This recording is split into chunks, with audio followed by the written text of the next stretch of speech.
Some of you may not know this, but that really expensive watch you've always wanted only cost a fraction of the price to make.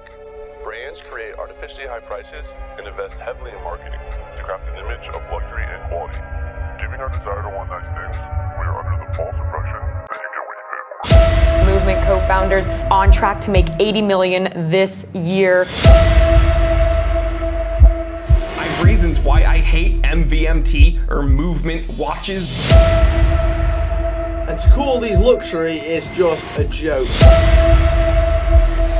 They're nothing. They're just fucking cheap Chinese bullshit.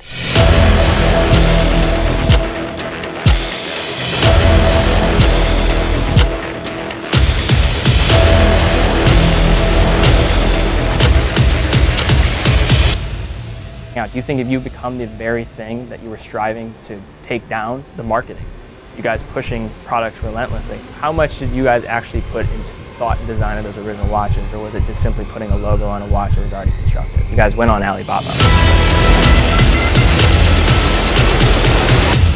All right, welcome to Movement.